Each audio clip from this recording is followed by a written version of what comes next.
tash është momenti për atë që e premtuam, sepse sot do t'jemi mysafir në një prej mjediseve më magjepsëse të qytetit të Korçës. Aty ku tradita nuk pluhuroset miqdashur, por merr një shkëlqim dita ditës.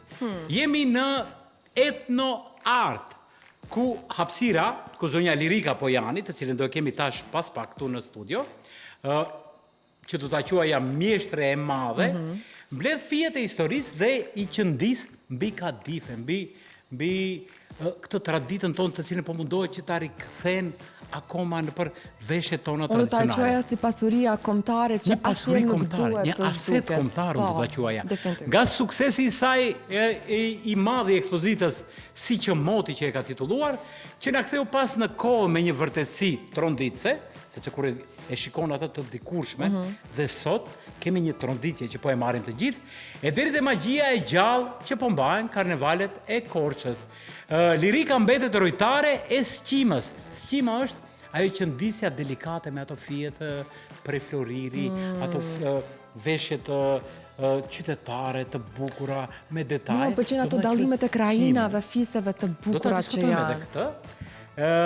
Sot do të zbulojmë miqdashur bashkarisht se si një gjilpër mund të bëj ose mund të mbaj një peshë në një kulturë të tërë në këtë vendin ton edhe më gjerë. Unë do doja që të themi mirëmëngjes së zonjës Lirika, nëse e kemi gati në linjën tonë. Zonja Lirika, mirëmëngjes dhe mirë se erdhe në emisionin tonë të mëngjesit.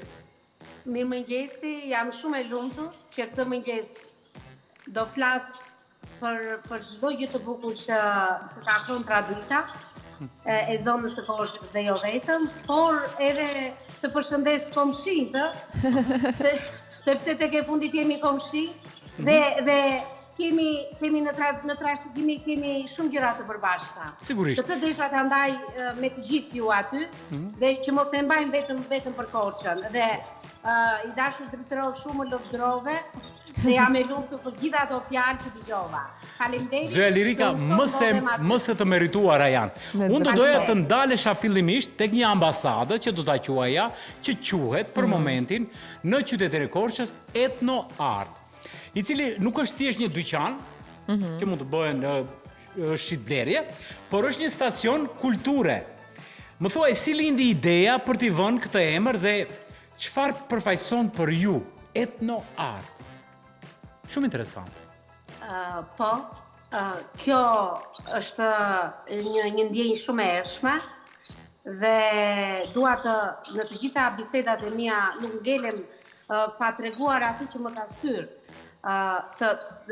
të ndaj me të gjithë traditën. Unë kam hyrë në një familje shumë e tradita, ku basotin, që është pys e vetme dhe frymëzim për të hapur këtë galeri, që nga prindrit, nga gjyshja, nga e jëma, nga vjeri, që të gjithë janë të ndjerë, janë munduar të ruajnë fort traditën dhe si familje, dhe tashi e trashëgon Bardi Pojani, që është koreografi i qytetit. Që këtu kjo ndjesi u lidh shumë me etnografinë. U dua të them që etnografia është shumë e lidhur me Korçën. Sepse duke prezantuar për ato valle të bukura të zonës sonë, që i kemi dhe që i kemi emblem të qytetit, nuk do ri pa përmendur vallen e bukur të Devollit, ku të rinjt dhe të rejat u ledhaton trupin këto kostume të ershme, që janë simbolik Korçës, për shembull, kostumi i dardhës që është për vajzat dhe kostumi i Devollit për burrat. Dallohet nga treva, dallohet. Po, si lindi kjo. Duke qenë në bashkëpunësim koreografi, lindi si nevojë. Unë vazhdoj në qytet, ka 26 vite që kontribuoj në funksion e dizajn, për evente të ndryshme, për karnavale, për çdo gjë që mund t'i afrojmë qytetit, dhe jo vetëm. Unë kam një mënyrë jetese duke shërbyer edhe qytetarëve me veshje të ndryshme për sebepe. Dhe këtu të ndalen në kostumet, duhet i bëjmë lika, më thot Bardi, po patjetër. unë e provova dhe adola. Dhe prej gjithë këtyre viteve mua më është bërë dashuri, dhe pastaj është një ndjenjë e brendshme që të buron kjo gjëja. Studion, shikon dhe mendimet, tani shikësh do t'i ka edhe mundësira në foto të ndryshme në historikun e Korçës, sepse Korça ka shumë historik. Por një gjë më kryesore që hapa duke menduar gjithmonë që të sillja atë ndjeshmërinë, të sillja atë emocion të etnografisë në të gjitha treba, sepse Korça është shumë e pasur. Shumë zona ka me ngjyra se të zë një aspekt. Korça si bashki e madhe ka Kolonjën, Devollin, po Gradecin, Malikin është në një bashki e vetme dhe duke i zënë këto zona kanë kostumet e tyre që i paraqet. Prandaj unë mendova që ta hap tek ekspozit në 24 maj të 2024, kjo funksionon në zonën pedonale, zonën këmbësore, këtë qytetit, dhe është bërë atrakcion turistik në turizëm, jo vetëm për ata që na vizitojnë për të huaj, por dhe për komunitetin. Dhe një gjë kryesore është dhe për brezin e ri. Tek e fundit duhet të njihen të gjithë, sidomos brezi i ri, se kemi shumë vlera. Çdo zonë ka vlera, por dhe jugu, Korça e me gjërë në të gjitha këto mini bashki që përmenda ka një etnografi të mrekullueshme. Zonja Lirika, unë kam një pyetje sepse më pëlqen shumë fakti që çdo fis ka domethënë atë si të them dizajnin e tyre të veçantë, mirë po mbi të gjitha fal jush ne ende i gëzojmë dhe i shohim dizajnet të cilat po i mbjetojnë edhe kohës. Mua që më shqetëson shumë si një vajzë e gjeneratës të themi më të re, më shqetëson shumë se kemi këto veshjet që i quajmë tradicionale, mirë po janë me ndikim otoman, do të thoja. Orientale, domethënë të cilat nuk janë shqiptare dhe përdoren, sidomos në dasmat shqiptare, në disa treva të ndryshme. Unë dua të dëgjoj domethënë nga zonja Lirika se domethënë si ti drejtojmë të rit, të informohen për fiset, për veshjet adekuate të zonave ku jetojnë. Domethënë mos të përdorin veshje të cilat nuk janë të kombit ton, por janë të ndikuara pas brezi. Mua më shqetëson shumë ky fakt dhe kam biseduar shumë me shoqërinë time. Në fillim Lirika tha një gjë të mirë sepse jemi deri diku e kemi atë luftën e brendshme të etnikumit ton, për shembull, a është e jona apo është e tyre. Por me që jemi fqinj rreth e rrotull, ndikohemi dash të padash nga njëri tjetri. Por kur i kemi tona dhe tropë, si të përdoren të dikuj tjetër? Po mund të kemi nga të tjerët që kanë marrë nga tona dhe i përdoren dhe i bëjnë të vetët. Po, dhe ajo është kemi shumë kështu përzierje në kultura. Si mendoni ju zonja Lirika, si ti informojmë të rit? Po, shumë pyetje me vend, unë do sqaroj, për shembull në Shqipëri. Kjo edhe kostumet kanë zonën e tyre. Kur Shqipëria e mesme ka dënjet dhe çakëshiret në gjuhën tonë që i quajnë për burra, jugu ka fustanella. Domethënë Korçë, Gjirokastër, Vlorë, Taranë.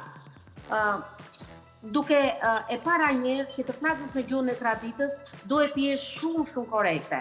Duhet të studiosh, duhet të shikosh historikun. E mira e të mirave, unë në për veten time, jam munduar shumë të gjej ato origjinalin, të ruajtura në brenda. Për shembull, shumë kostume unë i kam nxjerr nga origjinali. Por për fat të mirë ekzistojnë dhe foto, se tani tek e fundit nuk do t'i ngrem ata nga varri, ata të parë që ka ruajtur me tani. Këto kostume. Por kemi mundësinë tash, vetëm dëshira të jetë, po kemi mundësinë t'i nxjerrim. Edhe nga fotot. I kam detaje sepse një kostum popullor ka shumë element brenda. Për shembull, kostumi i darkës ka 12 elemente, shikon kostumatin, ka 12. Dhe ku dua të dalen, që në vërtetësinë e kostumit. Të ndalen në zonën e Korçës që unë kam prezantuar. Sepse dhe veriu ka tjetër gjë, flas për Shqipërinë. Shqipëria e mesme ka tjetër gjë dhe jugu ka të gjitha ka karakteristika. Që do thotë që të qeleshe. Korça e ka tjetër, edhe Vlora që e ka me antenë. Veriu e ka ndryshe, Shqipëria e mesme e ka po. Tjetër fort, do me thënë, janë sa detaje që e bëjnë zonën nga ndryshon. Duhet t'i shikojmë, t'i studiojmë më mirë dhe të bëjmë më të mirën e mundshme. Misioni i. duke bërë këtë ekspozit, e kam pasur dëshirë të erdhshme, por luftoja me veten se duke qenë edhe kostot edhe pse mos themi një gjë reale tek e fundit, se duhet mbajtur ai gjëja. Edhe në këtë kohë duhen risjell, duhen dhe ambiente të mëdhaja, nëse është tjetër gjë kjo. Unë e kam pasur një mision dhe gjatë 24 maj që unë e kam marrë 2024, kam mësuar shumë në këtë fushë nga vizitorët. U them me shumë sinqeritet që dhe mosha prej 4 që jeton në Korçë, kur ka vizituar etnoartin, sepse ndoshta juve mund ta paraqisni dhe me ambientet e kësaj galerie, unë kam sjell edhe mënyrën e jetesës, ashtu e kam dëshetuar. Mënyrën e jetesës së zonave rurale, domethënë që nga veshjet me aristokracinë e Korçës, sepse ne në Korçë kemi, pse themi Korça Paris i vogël, kemi që tregojmë pikizve. Dhe kam sjell dhe në një ambient, kam sjell në 7-8 manekin, kam sjell disa veshje, jo vetëm të qita të Korçës, sepse Korça ka shumë për të treguar dhe për të ndarë me qita. Dhe kam sjell këtë në një farë misioni, sepse duke parë atë brez të katër që kam ruajtur atë koren e dashurisë për të djeshme, atëherë unë e kam arritur. Por pse më shumë? Misioni im është në Brezili, të njihet, të pleket me këtë dashuri, me këto kostume. Se kemi shumë të bukura, pse mos t'i përdorim tonat? Ti marr këto motive dhe ti paraqes në një veshje, në një parti, se tani e dim që jeta e tyre është e ndryshme, ti veshin dhe ti je simbol. Kështu ruhet e djeshmja. Dhe unë jam shumë fanatike, nuk mund ta sfisim ne kostumin, unë tjetri. Jo, kostumi vjen ashtu, siç e ka sjell populli. Të ndalen dhe ti kuptu se më zë dashuria për këtë gjë, kaq që e kam të brendshme, sa dua të flas dhe shumë mirë që ta ndaj dhe me ju aty. Për shembull, po ti shikosh motivet e kolonjës dhe kanë dalë nga populli. Ku, për shembull, në variantin e kolonjës, një mësall që është karakter, është me lule, është një vaçë me lule, tregon lulet. Një mësalla tjetër është me rush, një bresh me rush, domethënë, populli ka marrë motivet nga vetë jeta e përditshme. Dhe si mos i sjellim neve dhe ti përcjellim në kohët e sotme dhe ta mësojmë të rinive këtë brez me këtë kulturë dhe me këtë traditë. Por duke ruajtur gjithmonë identitet, se ne nga ai identitet kemi ardhur. Zoja Lirika, do doja të tregoj një ngjarje të bukur nga Bardhi që ma ka thënë, sepse kur kam qëndruar në Korçë, tregoj aty dritëro se ti ke shijuar bukurinë e Korçës. Unë kam shijuar dhe ndjej një pjesë të jetës time shumë i dashuruar jam me qytetin e Korçës, edhe me mikpritjen, por këtë që e the, sepse njerëzit janë motivuar nga diçka, në Korçë nuk ka njeri që nuk di të këndojë dhe të bie gitarës. Dhe në një ndenjë, po habitesha me këtë fakt dhe e pyes Bardhin, i them, o Bardhi, si ka mundësi që i gjithë qyteti di të bie gitarës? E po tha, kur u ndamë këto na ran, ne kitara, ju pushka. Kështu që motivet po na ndryshojnë edhe pikërisht edhe në këtë ndasin që e kemi nëpërmjet këtij gardhi ta quajmë. Po tek fundit Ballkanas jemi aty vërtitemi. Aty do jemi. Ju mbeti gitara, ne na mbeti pushka. Zoja Lirika, unë kam shumë pyetje edhe pse kohën e kemi të limituar, por unë do doja t'ju pyesja sepse ekspozita edhe një titull madhështore ka, si që moti, që na ishte dikur, po, edhe unë do doja t'ju pyesja në lidhje me ekspozitën, sepse ju kur futeni aty brenda, me sigur që ka disa veshje të cilat ju emocionojnë më shumë, sepse keni dhënë më shumë, ose të cilat... Apo cila është më komplekse, do ta quaja? Më komplekse gjatë punimit, sepse Korça njihet për Sqiman, domethënë është një nga vendet të qytetet, zonat e cila e përdoren atë me detaje të përpikta, që janë njerëzit shumë detajiste dhe shumë probleme dhe shumë komplekse për kostumografin për t'i realizuar këto. Por mua më interesonte edhe shumë, a e kuptoi publiku pas ekspozitës tuaj vlerën dhe rëndësinë e punës artizanale dhe kësaj industriale që po prodhohet lart e poshtë? Po, shiko, unë të thash që fillovi si një mision. Misionin do vazhdo. Deri ku të ke mundësi, sigurisht. Por në një nëntor të 2025-ës kam hapur ekspozitën Korçra na ishte diku. Pse? Të njihen të gjithë. Dhe unë arrita i qëllimin. Jo vetëm gjithë Korçra, por të gjithë stacionet të njohën nga intervistat e mia, nga vizita e asaj ekspozite që ndonjë 8 ditë dhe çfarë ka të bukur ai ekspozit. Është një shtëpi shumë të çmuar për vlerat që ka për qytetin tonë. Ekspozitën e hapa në shtëpinë e Flamurit. Ka shumë vlera, ndërsa është në zonën kombëtare, është nga shtëpitë që vizitohet dhe nga turistët. Dhe aty u bështetua etnoarti, etnografia me historinë e Korçës. Në atë shtëpi do ta prek një çik dhe të lutem, më jep dhe pamjet ku është në ekspozitë, besoj se i ke marrë. I kemi gjatë gjithë kohës po shfaqen ata, po.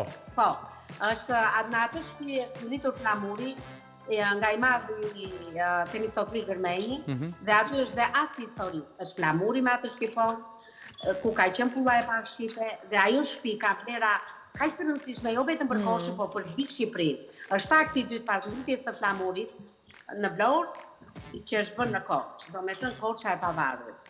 Nga Temistokliu që ngriti bashkë me komitet. Aty është dhe konsulli francez.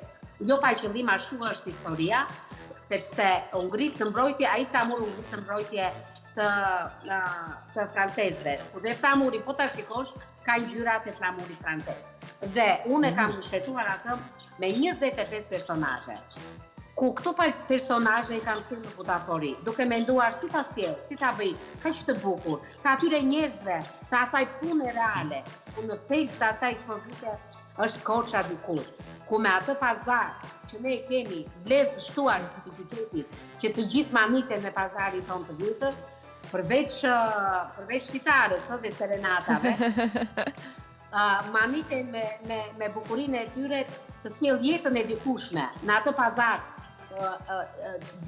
në një ditë pazari, ku bëheshin lesërirat, ku të gjithë dhejtarët shisnin prodhimet e tyre, ku bujqërit sillnin gjërat e tyre për të shitur, që bëheshin që merrnin të ardhurat që jetonin për jetën e përditshme, me objektet e tyre, me gjërat e tyre, unë i kam sjell me kostumografi në zona, ku kam sjell bukur edhe komunitetet në bashkëjetesë, si atëherë dhe sot që në Korçë kemi komunitetin e Arumunëve, kemi komunitetin e Maqedonësve, kemi komunitetin rom, me një bashkëjetesë fantastike edhe në këtë kohë, ku në armoni është jetuar dhe jetohet shumë bukur dhe në kohën e sotme. Unë mendoj që shumë vend sigurisht.